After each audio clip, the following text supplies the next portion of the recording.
Hello, everyone, and welcome to Groundwater Talk Live. I'm Tom Beller, the Groundwater Guy, your host of the show. And we got a couple things we're going to talk about today, so it may not be a real long show. I know sometimes I wax poetic for a while, but I had a couple interesting stories I wanted to chat about a little bit. And one is something came up in the news about water batteries. And so I wanted to really talk about that. It's kind of an interesting term.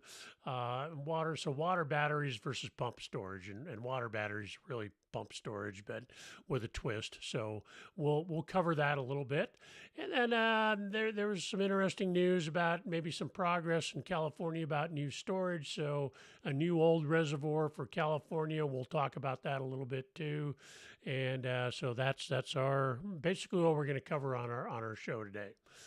All right, so let's see if my we're not changing up here. All right, so there we go. So before we get going, like, comment, share. They all help us in the algorithm, help us be found. So if you want to comment, I respond to all comments. Share the stories, get the word out, or even just liking helps us bump with the algorithm. So I appreciate all that. So thank you very much, and let's get going here. So. Our first story we're going to talk about is water batteries, and that came up. That seems to be a popular term, but it's kind of a twist on pump storage, uh, which is really taking some. It's pretty much hydroelectric power is really what it comes down to, but it's kind of become. Uh, they're taking another look at it really as a way to use solar or wind power during the day when you're getting maximum solar and wind power is a way to store that energy by using it by taking the energy generated and using water, pumping water into storage when you have excess capacity. And then at night, when solar goes away and usually the wind dies down, you have less wind power. Is then releasing that water from storage to power turbines and provide electricity. So it's a method of load balancing is really what it comes down to. And so it's an interesting concept. I got a few stories here I wanted to share with you on that. So let's look at the first one here. This is really where this first came to my attention. Um, it's down in San Diego Water Authority, and basically it's what they're planning to do is taking the San Vicente Reservoir to what they're saying is store solar power so it's available after sunset. So really what it is you're using the excess electricity generated during the day by solar power, pumping water into the reservoir and then releasing it at night to balance the load as it were. Because the way solar works obviously is you get an excess of solar during the day and at night so obviously solar goes away when the sun goes down and then you're shifting the load back onto natural gas or coal or any of those other methods. And so it's a way to take some of the electricity that's not being used during the day and then use it to pump the water into storage and then generate hydroelectric power at night from that pump storage. So that's really what they're looking at here. They're calling it a water battery. It's an interesting term, but and you'll see that bandied around a little bit. I did some searches online and found some interesting articles on that. And then I'm going to kind of wrap up this section talking about, the classic pump storage in the United States is located right here in Tennessee. We'll talk about that a little bit too, because that's a pretty fascinating story in it as it is. So what they're looking at here in San Diego, though, is if all goes smoothly, they're going to have a large underground pipes connect the San Vicente Reservoir to a new reservoir, a smaller one, built in a nearby canyon, about 1,100 feet higher in elevation, and then and then the solar power will then pump water. They'll use solar power to pump water into that upper reservoir. It's going to be a new reservoir they're going to construct. So this kind of brings and it's not on stream reservoir like we're typically associate with a dam where you're damming up streams. So this is an off-stream reservoir. So it'll be interesting to see how the environmentalists react to a project like this because generally you talk about reservoirs and water storage and dams, and they pitch a conniption fit and throw all kinds of roadblocks in your way. But they love solar. And so this will be interesting to see how the environmentalists react to this. Will the concept of taking solar and being able to store the solar power through hydroelectric be something that will overcome the environmentalist objections to the impact of a larger reservoir. Now, this isn't going to be a real large reservoir in this case, but it's going to be large enough that you can have the water flow down. And the key is the difference in elevation. So you're going to get some head there and be able to spin the turbines. And so it's going to create electricity when from basically it was derived from solar. It's now being pumped up, and it's now potential energy that will become active energy during the evening hours. So when there's no solar. So good concept. I like the idea of pump storage because it takes and we'll look at some other situations here, but I like the concept there, and it's innovative thinking, and this is one way to take solar into the equation and take advantage of the fact that you have excess solar during the day, no solar at night, and how do you take advantage of that? So you can't have a lot of lead acid batteries or even lithium batteries sitting around. You can't produce enough. So this is one way of producing what they call a water battery. Um, so basically what you're doing is storing the electricity, and so when the sun goes down, solar power disappears. Operators would open the valve, and you get 800 million tons of water falling back down through the same pipes, drive the turbines capable of generating 500 megawatts of electricity for up to 8 hours. So that's enough to power 130,000 typical homes. So pretty good. I like the concept. We'll see what kind of environmental challenges they get, but this is a good concept. And so they go on basically to talk about why this is good, a good use of solar power, and most pump storage takes advantage of off-peak rates to pump power when the usage is low and there's excess power. Then yeah, whether it's solar, whether it's just regular power that's being generated out there through nuclear or through gas or coal, you have periods when you have excess power, and then you can use that excess power at lower rates to pump water into the storage. And then during peak hours, when you need that electricity, then you can release that water, and it'll turn the turbines, and you'll generate electricity when it's needed. So it's really a load balancing issue. Um, this is a little bit different because solar peaks during the day and goes away at night. If you're using regular electricity that's generated from other sources, generally that use will peak during the day when people have their air conditioners on, and then it'll be lower at night. So it's flipping it around a little bit, but the concept is basically the same. So you're taking off-peak rates and pumping water into storage, and then you're releasing that during the times when you need it most to balance to load balance is what it comes down to. Um, so they're looking at there's pumped hydro energy storage already operating at more than 40 sites in the United States. Some of the largest ones that can generate more than 1,000 megawatts for up to 8 hours were built during the 1970s and 80s to restore electricity that nuclear power plants generated during the night. but few new plants have been built over the past 30 years in the U.S. But China has continued to build such plants. Um, but we're seeing a shift in thinking here that this could be something that could really that the challenge with renewables, with wind and solar is what do you do when you're in off peak and at night for solar when it's not being generated. Now you've taken away all that capacity and what do you do? I mean, you got to shift to more conventional sources, which kind of defeats the whole purpose of solar. So this is one way of storing that. So they're taking a harder look at it is really what it comes down to. Um,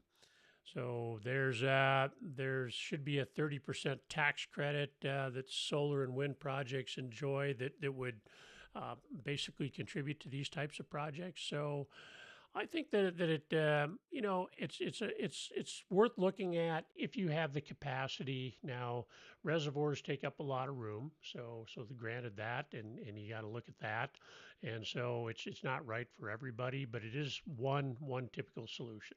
Now they do say the water batteries have a lot of competitors. Um, they're looking at GM, for instance, looking at ways for the electric grid to draw emergency power from batteries and millions of privately owned electric cars. I don't know about that one. That yeah, you're going to see some resistance on that. So, but people are trying to think outside the box. I guess is what's storing electricity by compressing air or making hydrogen. These are legitimate methods as well, and I've looked into those as well, and especially making hydrogen. That certainly has some possibilities as well. Obviously, you still need to convert the hydrogen to electricity by burning it, but it can be a fuel to generate electricity too. Um, so they're talking about the advantages here of the pump storage. It's a way to store massive amounts of power, but it does take quite a bit of room is part of the problem.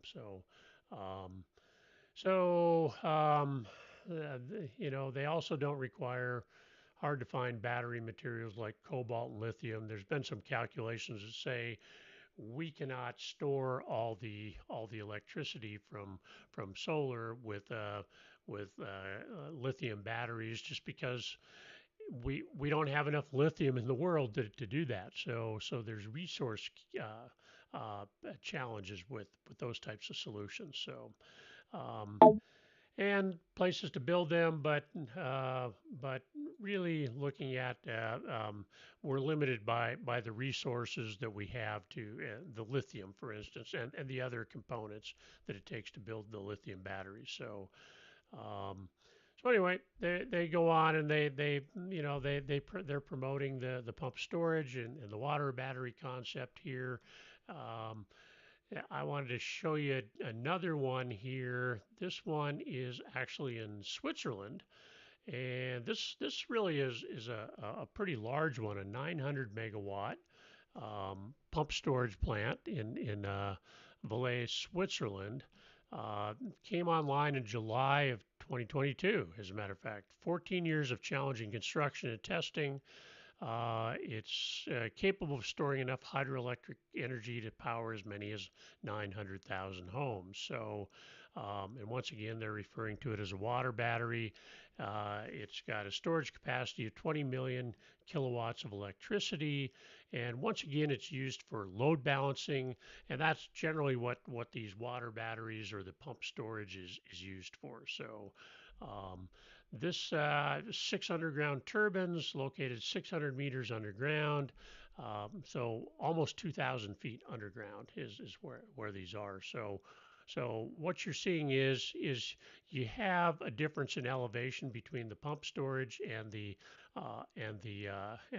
turbines, so you build up that energy that will power the turbines through that elevation difference. That's the head difference, and that's going to turn the turbines and get you electricity when you need it. So you release the water from storage to power the turbines when you need it to balance the load. So this is There's some more information here, but you kind of get the general concept here. So one thing I wanted to talk about is right here in Tennessee, we have our own pump storage facility. This was an innovative project. It was built between 1970 and 1978. Originally supposed to be finished in 1974, but they ran into some construction challenges, and so it was finished in 1978. But it's been around.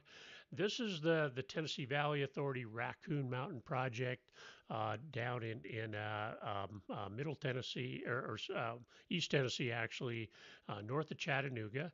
It's a pump storage plant, and what it is, it has a lake up on the mountain, and they pump the water from the Tennessee River, Nickajack Reservoir on the Tennessee River. They pump the water up there when they have excess capacity, so they fill the lake, and you can see the lake up on top of the mountain there. And then there are some tunnels in there, and the water falls down pretty much 1,000 feet. It's almost exactly 1,000 feet fall uh, down through there, and then it flows back out into Nickajack Reservoir uh, from the outfall down below. So um, once again, they're pumping water up there during off-peak rates when they have excess capacity, and then they're only releasing water and generating electricity from this facility when they need it to balance loads during peak load periods. So that's kind of an overview. There's actually a YouTube video on this project. This picture is actually from that YouTube video, but this just kind of gives you an idea of what it looks like. It's pretty amazing. I've been up there. I need to go up there and actually do an entire video tour so you can see it, and I will do that at some point, and we'll put it up here on Groundwater Talk Live, or at least the Groundwater Guy YouTube channel. So that's that. Let's look a little bit more at Racoon Mountain. There's four generators, four turbines there. So the water falls down vertically 1,000 feet and then flows laterally to these turbines, and they it turns the turbines, and they generate electricity when it's needed. So when you have peak capacity and you need to balance loads, that's where this comes from. Unique project. It was pretty well scorned at the beginning as kind of a Rube Goldberg project, but it's turned into a really an amazing project. Um, once again, they're saying it works like a large storage battery. During periods of low demand, water is pumped from the Nickajack Reservoir at the base of the mountain to the reservoir built at the top. It takes 28 hours to fill the upper reservoir completely. When demand is high, water is released via a tunnel drilled through the center of the mountain to drive generators in the mountain's underground power plant. Um, and there's some facts and figures down here. Construction began in 1970, completed in 1978. 107 billion gallons of water in Racoon Mountain Reservoir, 528 acres. Um, the dam is 230 feet high, 8,500 feet long. It's the largest rock-filled dam ever built by TVA. So it's an amazing construction project. This produces 1.6 million megawatts of net dependable capacity, of summer net dependable capacity. Now, this is different than total capacity. So you can see, compared to that Swiss project, this is actually bigger. Um, so net dependable capacity is the amount of power a plant can produce on an average day minus the electricity used by the plant itself. So it's the net capacity of that plant. So that's a fun figure here, and you can look Racoon Mountain up online. It's easy to find.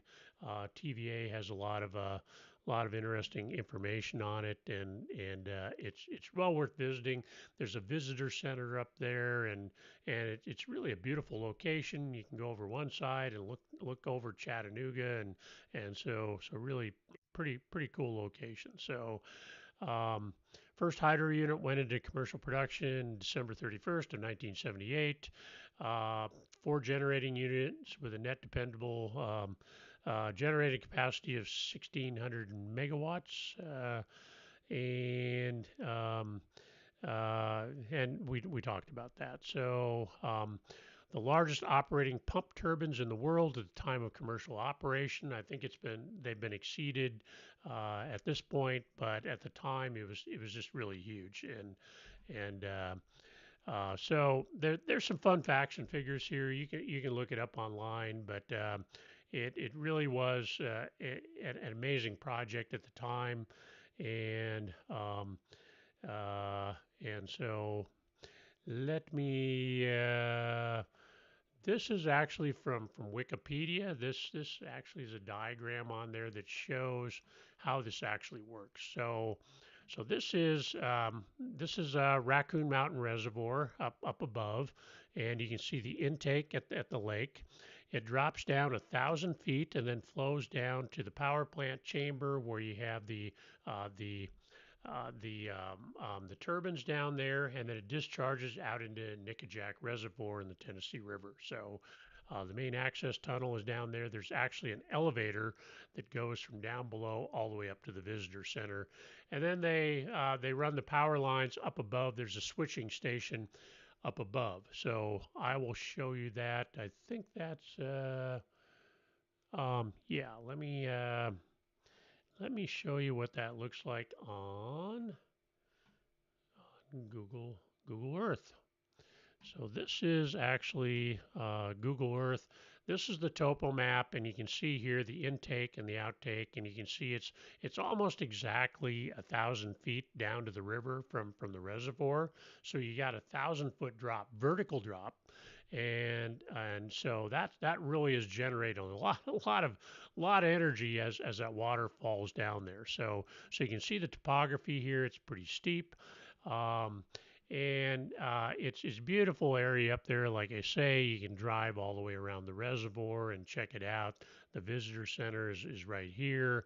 And let me just turn off the topo map. You can see what it looks like here. Um, and this is the reservoir is probably about half drained in this instance. I am not sure exactly where the water comes in. I think they run the water up the same area from pumping it, but I'm not that part. I'm not clear on. So there are, like I say, the visitor center is here. The switching station is over here to the northeast of the reservoir, and then there's roads that go all the way around it. There are some overlooks. There's some mountain biking trails up there. It's really a beautiful area, but it is absolutely an engineering marvel that you really need to look at. So at some point. So this is one of the original water batteries out there, but they're just calling it pump storage. But it is a load balancing facility that really helps TVA balance their loads, and it allows them to basically just turn on the floodgates and generate electricity at will when they need it. So it's a great facility. They kind of poo-pooed it when it was originally proposed, but it's turned out to be an amazing part of the TVA electrical generation scheme. All right, so let's move on here, and so what I wanted to talk about next is we know that it's been challenging to build reservoirs in California. Is it's been needed. They seem to focus more on taking dams out than putting dams in. But we're seeing some progress here recently. People are really uh, reluctantly admitting that reservoirs to store water is needed, especially in with the extended drought California's been having. Is it really uh, creating capacity to store the water because obviously water comes and goes with rainfall, and you get some large rainfall events that are generally seasonal, and if you don't have any capacity to store that water, then it just runs out to the ocean. It doesn't do anybody any good. We fight back and forth about the fish and all that stuff, but but quite frankly, storage is something that is really needed in California, but it is a hard fight. The environmentalists fight it every step of the way. They'd rather see dams come out, but with the shortage of water through the drought, people are starting to really come around to seeing that more storage capacity is needed. Which brings us to the let me change that. I gotta. All right, so the new mega reservoir and final planning phase for California. Well, this is kind of a new old reservoir. The concept has been around for quite a while. This is the Sites Reservoir in Northern California in the Sacramento Valley near Colusa, and it's a large reservoir. The idea has been around for quite a while, so it's not a new idea, but they are getting closer and closer on the Sites Reservoir. So this is very sparsely populated area of California, and it would be a great place for a reservoir. And it's long been thought that it would be, but the environmental groups, fight these things tooth and nail, and it just gets drug out and ends up costing, a lot more than it really should because of all the environmental fights. But basically, when completed, um, and it does say here it's been long proposed, which it has been. The 4 billion sites reservoir will hold enough water to feed the needs of 5 million homes a year or 500,000 acres of farmland. That's enough water to cover every square inch of San Francisco, 50 feet deep. So a fair amount of storage there. Now, I do not believe the Sites Reservoir is going to generate electricity, and feel free to correct me if I'm wrong on that. Um, but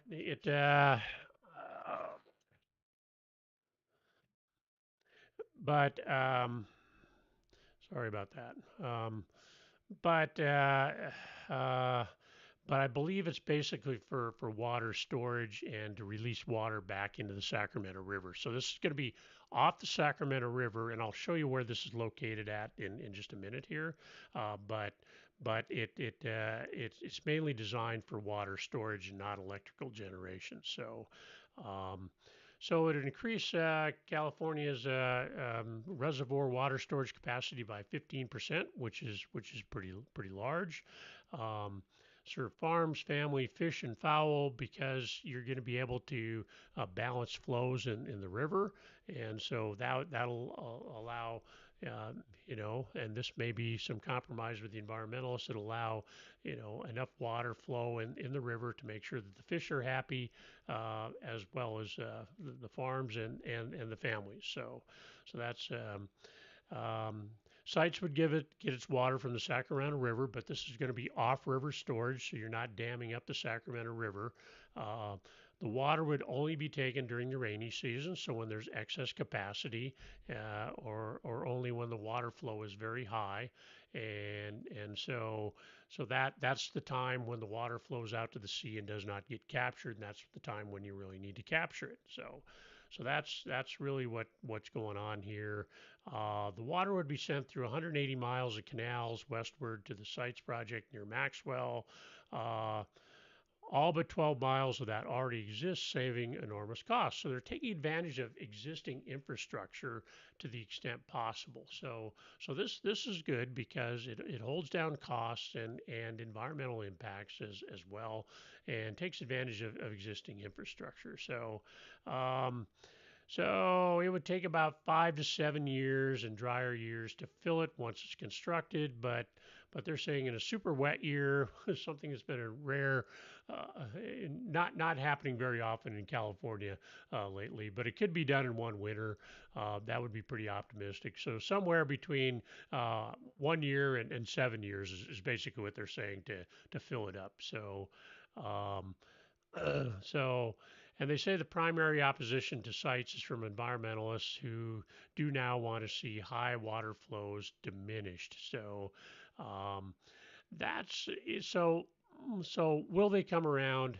That's yeah. So The impacts. This is a very sparsely populated area. They say that less than 2 dozen people live in that area. So it's really not going to impact a lot of people. Mainly used for cattle grazing. Um, uh, Although most of the farmers there truck their cattle to Oregon to feed, so even the grazing isn't that great there. So um, there's 900 million of the 4 billion already approved by state voters, and another 1 billion from the federal government. So 2 billion is on the waiting list from of many participating local water agencies, cities, and counties. So the funding could be finalized by 2024, and construction could begin in 2025, with the reservoir beginning operations in 2031. Optimistically, this is, you know, counting the fact that you're getting past all the environmental issues and environmental challenges. So hopefully we're past that. Um, there is some interesting information on this on Wikipedia that gives you some background.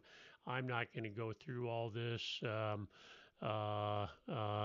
it's um, so they're saying the main environmental concerns here are that it would impact salmon fisheries by impounding water diverted from salmon-bearing watersheds. Uh, but what happens is they're going to take water only during high flows. So that's part of the compromise. So that really should not be an issue. I'm sure they'll still argue that it's an issue, but if you balance the flows with the reservoir, then I would say that is a net good that should really uh, overcome the environmental subjections. But generally, environmentalists are opposed to these types of projects just on principle. So that's kind of what we look at here. All right.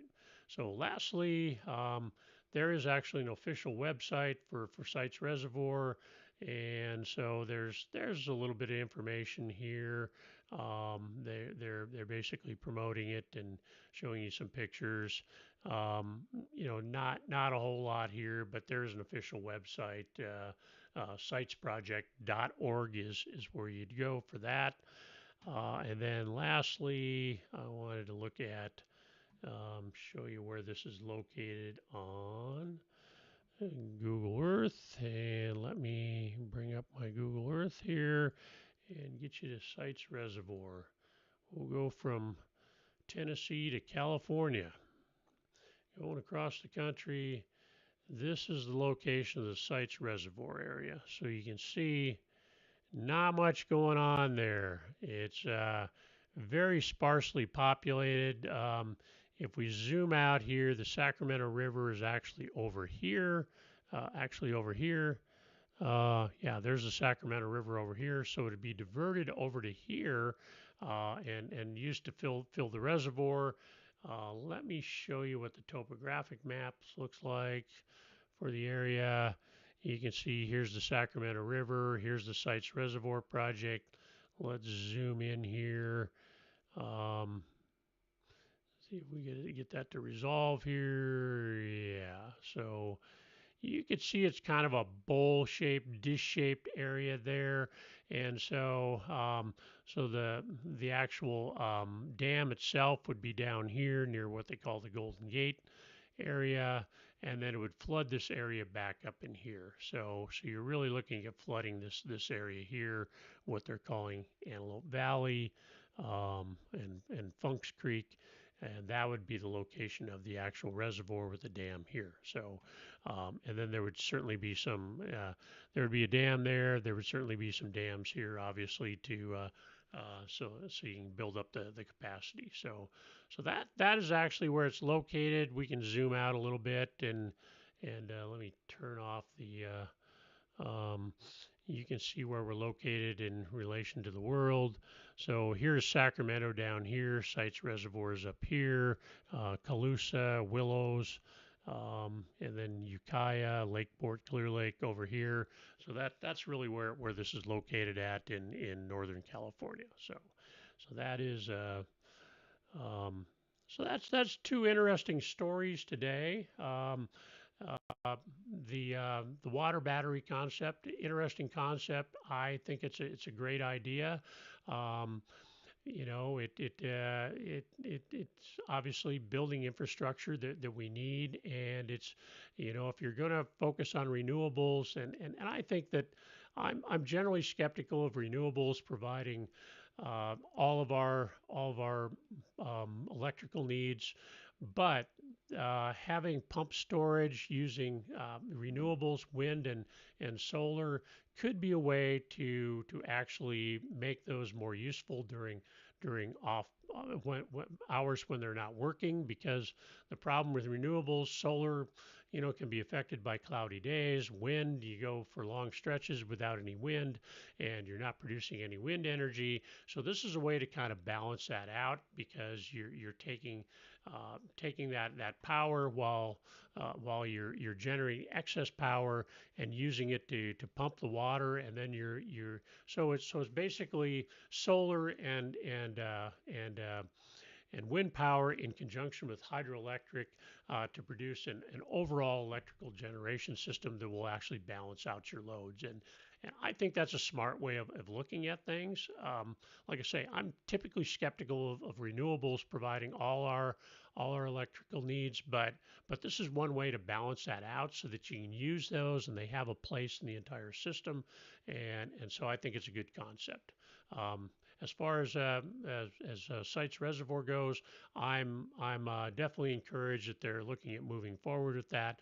There is money allocated for it, and it looks like that construction could begin.